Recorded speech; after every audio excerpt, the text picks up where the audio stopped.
let's work through some examples now. So use a t-test to test the claim, given the information. Okay, so I'm just going to set it up and then look for the correct answer. All right, H naught, H sub A. Okay, so the claim is mu greater than or equal to 8200. That has the equals, so that's got to be H naught, and that's the claim. So then mu less than 8200 would be H sub A, the alternative, and that is captured in A here. Also, I note that this alternative being mu less than, this is a left tail. Okay, so what is the standardized test statistic? So we're going to calculate T as X bar, they've given as 8,000 minus mu is 8,200, or S 460 over the square root of 22, and that's approximately, well, this whole thing is approximately negative 2.04. All right, if I go and, well, this is negative 2.04. All right, if you were to put that, I'm going to skip some of the steps, but do T dist negative 2.04. Degrees of freedom is 22 minus 1 is 21. So you'd put in 21, and because this is the left one, you'd put in true. And if you go do that, you should get a P of 0.027. We're ready to make our comparison. So we have 0.027. Alpha is 0.05. P alpha. That's less than.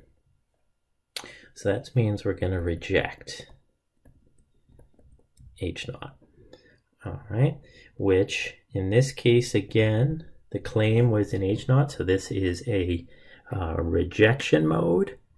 We did reject H naught, the claim. So in this case, we reject H naught, and there is enough evidence to reject the claim.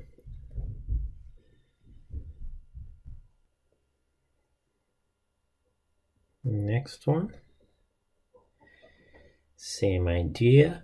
Okay, H naught, H sub A, we're given the claim is mu not equal to 26.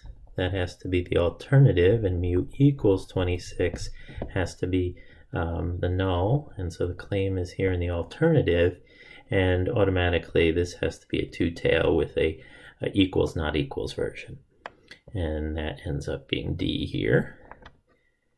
Then we'll get T, X bar 22.6 minus mu 26 over S of 4.3 over the square root of 12, and that is approximately negative 2.74.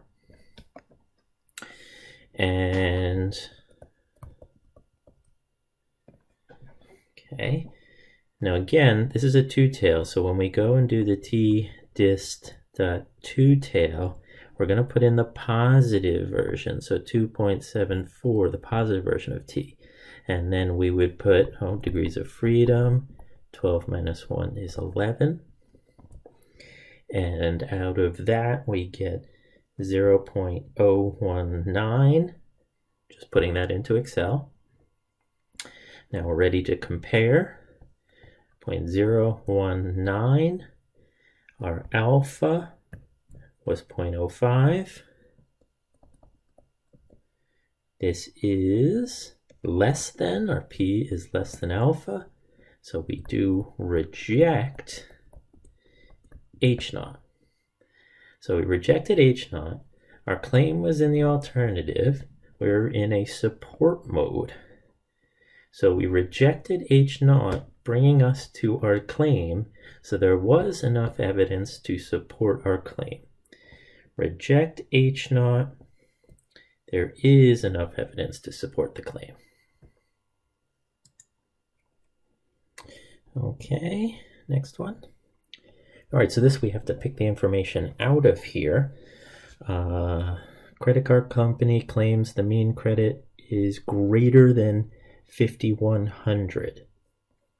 Okay, so we're being told mu greater than 5,100, and that's the claim. You want to test this. All right, we have n of 29, x bar of 5322, s, because it's coming from the sample, 575, alpha 0.05. I could get my degrees of freedom because n was 29, so that's 28. All right, I can start to set this up. Oops. All right, mu greater than 5,100 then has to be my alternative because it does not have the equals. Mu less than or equal to 5,100. Looking at the alternative, this means this is going to be a right tail. All right, so this is captured here. So I'll go ahead and do my t as x bar 5322 minus mu 5,100 over s 575 over square root of 29 squared to n. And that's going to be about 2.08.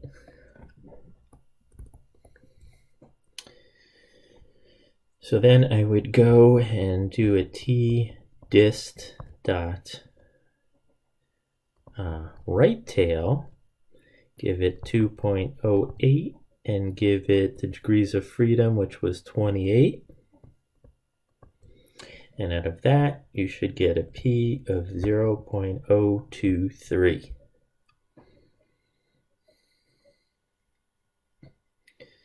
Okay, now make a comparison. 0.023 is our p. Our alpha was 0.05.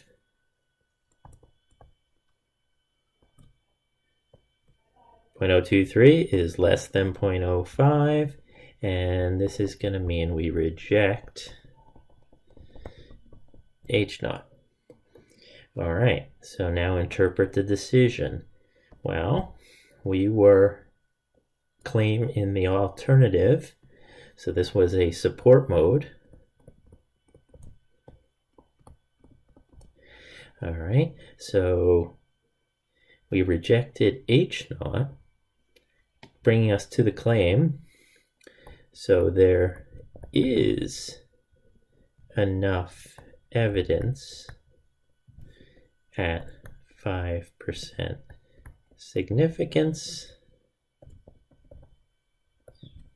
to support the claim. And there we have it.